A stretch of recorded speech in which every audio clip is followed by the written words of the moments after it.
آج ہم دیکھیں گے کہ کفر کے کیا نقصانات ہیں۔ کفر ایک جہالت ہے، بلکہ اصلی جہالت کفر ہی ہے۔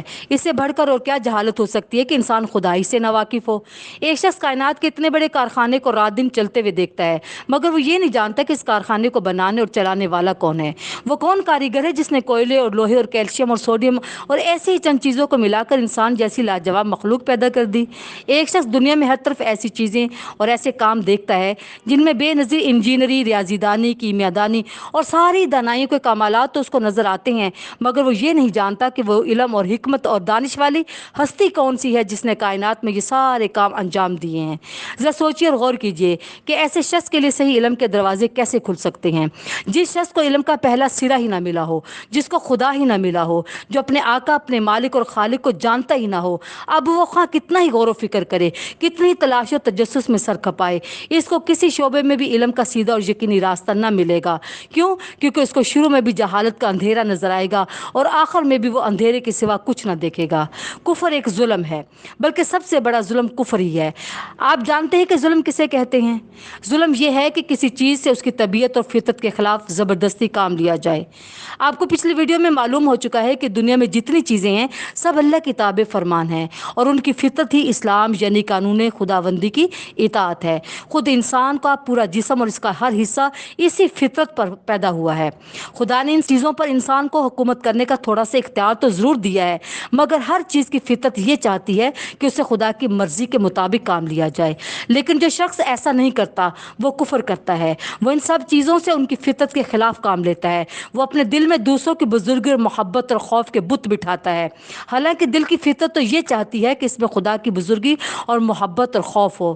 وہ اپنے تمام اعضاء سے اور دنیا کی ان سب چیزوں سے جو اس کے اختیار میں ہیں خدا کی مرضی کے خلاف کام لیتا ہے، حالانکہ ہر چیز کی طبیعت یہ چاہتی ہے کہ اس سے قانون خداوندی کے مطابق کام لیا جائے۔ بتائیے ایسے شخص سے بڑھ کر اور کون ظالم ہوگا جو اپنی زندگی میں ہر وقت ہر چیز پر حتیٰ کہ خود اپنے وجود پر بھی ظلم کرتا رہے۔ کفر صرف ظلم ہی نہیں، بغاوت اور ناشکری اور نمک حرامی بھی ہے۔ ذرا غور تو کیجئے کہ انسان کے پاس خود اپنی کیا چیز ہے؟ اپنے دماغ کو اس نے پیدا کیا ہے یا خدا نے؟ اپنے دل، اپنی آنکھوں، اپنی زبان، اپنے ہاتھ پاؤں اور اپنے تمام اعضاء کا وہ خود خالق ہے یا خدا؟ اس کا گرد و پیش جتنی چیزیں ہیں ان کو پیدا کرنے والا خود انسان ہے یا خدا؟ ان سب چیزوں کو انسان کے لیے مفید اور کارآمد بنانا اور انسان کو ان کے استعمال کی قوت دینا انسان کا اپنا کام ہے یا خدا کا؟ آپ کہیں گے کہ یہ سب چیزیں خدا کی ہیں، خدا ہی نے ان کو پیدا کیا ہے، خدا ہی ان کا مالک ہے اور خدا ہی کی بخشش سے انسان کو حاصل ہوئی ہیں۔ جب اصل حقیقت یہ ہے تو اس سے بڑا باغی پھر کون ہوگا جو خدا کے دیے ہوئے دماغ سے خدائی کے خلاف سوچنے کی خدمت لے، خدا کے بخشے ہوئے دل میں خدائی کے خلاف خیالات رکھے۔ خدا نے جو آنکھیں، جو زبان اور جو ہاتھ پاؤں اور جو دوسری چیزیں اس کو عطا کی ہیں اس کو خدا ہی کی پسند اور اس کی مرضی کے خلاف استعمال کرے۔ اگر کوئی ملازم اپنے آقا کا نمک کھا کر اس سے بے وفائی کرتا ہے تو آپ اس کو تو نمک حرام کہتے ہیں۔ اگر کوئی سرکاری افسر حکومت کے دیے ہوئے اختیارات کو خود حکومت ہی کے خلاف استعمال کرتا ہے تو آپ اسے باغی کہتے ہیں۔ اگر کوئی اپنے محسن سے دغا کرتا ہے آپ اسے احسان فراموش کہتے ہیں۔ لیکن انسان کے مقابلے میں انسان کی نمک حرامی، غداری اور احسان فراموشی کی کیا حقیقت ہے؟ انسان کو کہاں سے رزق دیتا ہے؟ وہ خدا کا دیا ہوا رزق ہی تو ہے۔ حکومت اپنے ملازموں کو جو اختیار دیتی ہے وہ کہاں سے آئی ہیں؟ خدا ہی نے تو اس کو فرما روائی کی طاقت دی ہے۔ کوئی احسان کرنے والا دوسرے شخص پر کہاں سے احسان کرتا ہے؟ سب کچھ خدا ہی کا تو بخشا ہوا ہے۔ انسان پر سب سے بڑا حق اس کے ماں باپ کا ہے، مگر ماں اور باپ کے دل میں اولاد کی محبت کس نے پیدا کی ہے؟ ماں کے سینے میں دودھ کس نے اتارا ہے؟ باپ کے دل میں یہ بات کس نے ڈالی کہ اپنے گاڑے پسینے کی کمائی گوشت پوست کے ایک بیکار لوتھڑے پر خوشی خوشی لوٹا دے اور اس کی پرورش اور تعلیم و تربیت پر اپنا وقت، اپنی دولت، اپنی آسائش سب کچھ قربان کر دے؟ اب بتائیے کہ جو انسان کا اصلی محسن ہے، حقیقی بادشاہ ہے، حقیقی مالک اور خالق ہے، سب سے بڑا پروردگار ہے، اگر اسی کے ساتھ انسان کفر کرے، اس کو خدا نہ مانے، اس کی بندگی سے انکار کرے اور اس کی اطاعت سے منہ موڑے تو یہ کیسی سخت بغاوت ہے، کتنی بڑی احسان فراموشی ہے اور نمک حرامی ہے۔ کہیں یہ نہ سمجھ لیجئے کہ کفر سے انسان خدا کا کچھ بگاڑتا ہے۔ جس بادشاہ کی سلطنت اتنی بڑی ہے کہ ہم بڑی سے بڑی دوربین لگا کر بھی ابھی تک یہ معلوم نہ کر سکے کہ وہ کہاں سے شروع ہوتی ہے اور کہاں ختم ہوتی ہے۔ جس بادشاہ کی طاقت اتنی زبردست ہے کہ ہماری زمین اور سورج اور مریخ اور ایسے کروڑوں سیارے اس کے اشاروں پر گیند کی طرح پھر رہے ہیں، جس بادشاہ کی دولت ایسی بے پایا ہے کہ ساری کائنات میں جو کچھ ہے اسی کا ہے، اس میں کوئی حصہ دار نہیں، جو بادشاہ ایسا بے نیاز ہے کہ سب اس کے محتاج ہیں، بھلا انسان کی کیا ہستی ہے کہ اس کے ماننے یا نہ ماننے سے ایسے بادشاہ کو کوئی نقصان ہو۔ اسے کفر اور سرکشی اختیار کر کے انسان اس کا تو کچھ بھی نہیں بگاڑتا، البتہ خود اپنی تباہی کا سامان کرتا ہے۔ کفر اور نافرمانی کا لازمی نتیجہ پھر یہ ہونا چاہیے کہ انسان ہمیشہ کے لیے ناکام و نامراد ہو جائے۔ ایسے شخص کو علم کا سیدھا راستہ کبھی نہ مل سکے گا۔ کیوں؟ کیونکہ جو علم خود اپنے خالق کو نہ جانے وہ کس چیز کو صحیح جان سکتا ہے؟ اس کی عقل ہمیشہ ٹیڑھے راستے پر چلے گی، کیونکہ جو عقل خود اپنے بنانے والے کو پہچاننے میں غلطی کرے وہ اور کس چیز کو صحیح سمجھ سکتی ہے؟ وہ اپنی زندگی کے سارے معاملات میں ٹھوکروں پر ٹھوکریں کھائے گا، اس کے اخلاق خراب ہوں گے، اس کا تمدن خراب ہوگا، اس کی معاشرت خراب ہوگی، اس کی معیشت خراب ہوگی، اس کی حکومت اور سیاست خراب ہوگی، وہ دنیا میں بد امنی پھیلائے گا، کشت و خون کرے گا، دوسروں کے حقوق چھینے گا، ظلم و ستم کرے گا، خود اپنی زندگی کو اپنے برے خیالات اور اپنی شرارت اور اپنی بدعمالی سے اپنے لیے تلخ کر لے گا۔ پھر جب وہ اس دنیا سے گزر کر آخرت کے عالم میں پہنچے گا تو وہ سب چیزیں جن پر وہ تمام عمر ظلم کرتا رہا اس کے خلاف اللہ کے سامنے گواہی دیں گے۔ اس کا دماغ، اس کا دل، اس کی آنکھیں، اس کے کان، اس کے ہاتھ پاؤں، غرض اس کا رونگٹا روکٹا خدا کی عدالت میں اس کے خلاف گواہی دے گا کہ اس ظالم نے تیرے خلاف بغاوت کی اور اس بغاوت میں ہم سے زبردستی کام لیا۔ وہ زمین جس پر وہ نافرمانی کے ساتھ چلا اور بسا، وہ رزق جس کو اس نے ناجائز طریقوں سے کمایا، اور وہ دولت جو حرام سے آئی اور حرام پر خرچ کی گئی، وہ سب چیزیں جن پر اس نے باغی بن کر حکومت کی، وہ سب آلات و اسباب جن سے اس نے بغاوت میں کام لیا، اس کے مقابلے میں فریادی بن کر آئیں گے، اور خدا جو حقیقی منصف ہے، انصاف کرنے والا ہے، ان مظلوموں کی داد رسی میں اس باغی کو ذلت کی سزا دے گا۔ یہ ہیں کفر کے نقصانات۔ آئیے اب ایک نظر یہ بھی دیکھ لیں کہ اسلام کا طریقہ اختیار کرنے میں کیا فائدے ہیں۔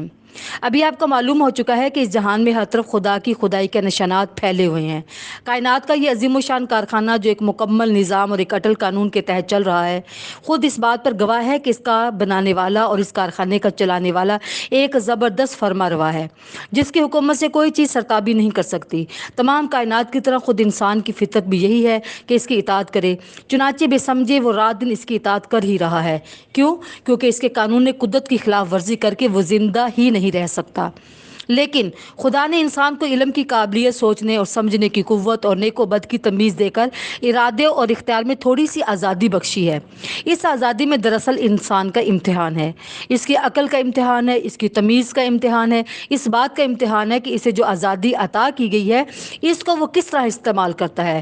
اس امتحان میں کوئی ایک طریقہ اختیار کرنے پر انسان کو مجبور نہیں کیا گیا۔ کیوں؟ کیونکہ مجبور کرنے سے امتحان کا مقصد ہی فوت ہو جاتا ہے۔ آپ سمجھ سکتے ہیں کہ امتحان میں سوالات کا پرچہ دینے کے بعد اگر آپ کو خاص جواب دینے پر مجبور کر دیا جائے تو ایسے امتحان سے کوئی فائدہ نہ ہوگا۔ آپ کی اصل قابلیت اسی وقت کھلے گی جب آپ کو ہر قسم کا جواب دینے کی آزادی اور اختیار حاصل ہوگا۔ اگر تو آپ صحیح جواب دیں گے تو کامیاب ہوں گے اور آئندہ ترقیوں کا دروازہ آپ کے لیے کھل جائے گا، اور اگر آپ غلط جواب دیں گے تو ناکام ہوں گے اور اپنی نااہلی سے خود ہی اپنی ترقی کا راستہ روک لیں گے۔ بالکل اسی طرح اللہ تعالیٰ نے بھی اپنے امتحان میں انسان کو آزاد رکھا ہے کہ جو طریقہ چاہے وہ اختیار کرے، اسے آزادی دی گئی ہے۔ اب ایک شخص تو وہ ہے جو خود اپنی اور کائنات کی فطرت کو نہیں سمجھتا، اپنے خالق کی ذات و صفات کو پہچاننے میں غلطی کرتا ہے، اور اختیار کی جو آزادی اسے دی گئی ہے اس سے فائدہ اٹھا کر وہ نافرمانی اور سرکشی کا طریقہ اختیار کرتا ہے۔ ایسا شخص علم اور عقل اور تمیز اور فرش ناسی کے امتحان میں ناکام ہو گیا۔ اس نے خود ثابت کر دیا کہ وہ ہر حیثیت سے ادنا درجے کا آدمی ہے، لہٰذا اس کا وہی انجام ہونا چاہیے جو آپ ابھی سن چکے ہیں۔ اس کے مقابلے میں ایک دوسرا شخص ہے جو اس امتحان میں کامیاب ہو گیا۔ اس نے علم اور عقل سے صحیح کام لے کر خدا کو جان لیا، پہچان لیا اور خدا کو مان لیا، حالانکہ وہ ایسا کرنے پر مجبور نہیں کیا گیا تھا۔ اس نے نیک و بد کی تمیز میں بھی غلطی نہ کی اور اپنے آزاد انتخاب سے نیکی ہی کو پسند کیا، حالانکہ وہ بدی کی طرف بھی مائل ہونے کا اختیار رکھتا تھا، آزادی رکھتا تھا۔ اس نے اپنی فطرت کو سمجھا، اپنے خدا کو پہچانا اور نافرمانی کا اختیار رکھنے کے باوجود خدا کی فرما برداری سمجھداری ہی کو اختیار کیا۔ اس شخص کو امتحان میں اسی وجہ سے تو کامیابی نصیب ہوئی کہ اس نے اپنی عقل سے ٹھیک کام لیا، آنکھوں سے ٹھیک دیکھا، کانوں سے ٹھیک سنا، دماغ سے ٹھیک رائے قائم کی اور دل سے اسی بات کی پیروی کرنے کا فیصلہ کیا جو ٹھیک تھی۔ اس نے حق کو پہچان کر یہ بھی ثابت کر دیا کہ وہ حق شناس ہے اور حق کے آگے سر جھکا کر بھی یہ دکھا دیا کہ وہ حق پرست ہے۔ ظاہر ہے کہ جس شخص میں یہ صفات موجود ہوں اس کو دنیا اور آخرت دونوں میں کامیاب ہونا ہی چاہیے۔ وہ علم اور عمل کے ہر میدان میں صحیح راستہ اختیار کرے گا، اس لیے کہ جو شخص ذات خداوندی سے واقف ہو گیا، جس نے اپنے آقا کو، مالک کو، خالق کو پہچان لیا اور اس کی صفات کو بھی پہچان لیا، وہ دراصل علم کی ابتدا کو بھی جان گیا اور اس کی انتہا کو بھی۔ ایسا شخص کبھی غلط راستوں میں بھٹک نہیں سکتا کیونکہ اس کا پہلا قدم بھی صحیح پڑا ہے اور جس آخری منزل پر اسے جانا ہے اس کو بھی وہ یقین کے ساتھ جانتا ہے۔ اب وہ فلسفیانہ غور و خوض سے کائنات کے اسرار سمجھنے کی کوشش کرے گا، مگر ایک کافر فلسفی کی طرح کبھی شکوک و شبہات کی بھول بھلیوں میں گم نہ ہوگا۔ وہ سائنس کے ذریعے سے قدرت کے قوانین کو معلوم کرنے کی کوشش کرے گا، کائنات کے چھپے ہوئے خزانوں کو نکالے گا۔ خدا نے جو قوتیں دنیا میں اور خود انسان کے وجود میں پیدا کی ہیں، ان سب کو ڈھونڈ ڈھونڈ کر معلوم کرے گا۔ زمین و آسمان میں جتنی چیزیں ہیں ان سب سے کام لینے کے بہتر سے بہتر طریقے دریافت کرے گا، مگر خدا شناسی ہر موقع پر اس کو سائنس کا غلط استعمال کرنے سے روکے گی۔ وہ کبھی اس غلط فہمی میں نہ پڑے گا کہ میں ان چیزوں کا مالک ہوں، میں نے فطرت پر فتح پالی ہے، میں اپنے نفع کے لیے سائنس سے مدد لوں گا، دنیا کو زیر و زبر کر دوں گا، لوٹ مار و کشت و خون کر کے اپنی طاقت کا سکہ سارے جہان میں بٹھا دوں گا۔ یہ ایک کافر سائنسدان کا کام ہے۔ مسلم سائنسدان جتنا زیادہ سائنس پر عبور حاصل کرے گا اتنا ہی زیادہ خدا پر اس کا یقین بڑھے گا اور اتنا ہی زیادہ وہ خدا کا شکر گزار بندہ بنے گا۔ اس کا عقیدہ یہ ہوگا کہ میرے مالک نے میری قوت اور میرے علم میں جو اضافہ کیا ہے اس سے میں اپنی اور تمام انسانوں کی بھلائی کے لیے کوشش کروں گا اور یہی اس کا صحیح شکریہ ہے۔ اسی طرح تاریخ، معاشیات، سیاسیات، قانون اور دوسرے جتنے بھی علم و فنون ہیں اس میں بھی ایک مسلم اپنی تحقیق اور جد و جہد کے لحاظ سے ایک کافر کے مقابلے میں کم نہ رہے گا، مگر دونوں کی نظر میں بڑا فرق ہوگا۔ مسلم ہر علم کا مطالعہ صحیح نظر سے کرے گا، صحیح مقصد کے لیے کرے گا اور صحیح نتیجے پر پہنچے گا۔ تاریخ میں وہ انسان کے گزشتہ تجربوں سے ٹھیک ٹھیک سبق لے گا، قوموں کی ترقی و تنزل کے صحیح اسباب معلوم کرے گا، ان کی تہذیب و تمدن کی مفید چیزیں دریافت کرے گا، ان کے نیک دل لوگوں کے حالات سے فائدہ اٹھائے گا اور ان تمام چیزوں سے بچے گا جن کی بدولت پچھلی قومیں تباہ ہو گئیں۔ معاشیات میں دولت کمانے اور خرچ کرنے کے ایسے طریقے معلوم کرے گا جن سے تمام انسانوں کا بھلا ہو، نہ یہ کہ ایک کا فائدہ ہو اور بہتوں کا نقصان ہو۔ سیاسیات میں اس کی تمام توجہ اس طرف صرف ہوگی کہ دنیا میں امن، عدل اور انصاف اور نیکی و شرافت کی حکومت ہو۔ کوئی شخص یا کوئی جماعت خدا کے بندوں کو اپنا بندہ نہ بنائے، اپنا غلام نہ بنائے۔ حکومت اور اس کی تمام طاقتوں کو خدا کی امانت سمجھا جائے اور بندگان خدا کی بہتری کے لیے استعمال کیا جائے۔ قانون میں وہ اس نظر سے غور کرے گا کہ عدل و انصاف کے ساتھ لوگوں کے حقوق مقرر کیے جائیں اور کسی صورت سے کسی پر ظلم نہ ہونے پائے۔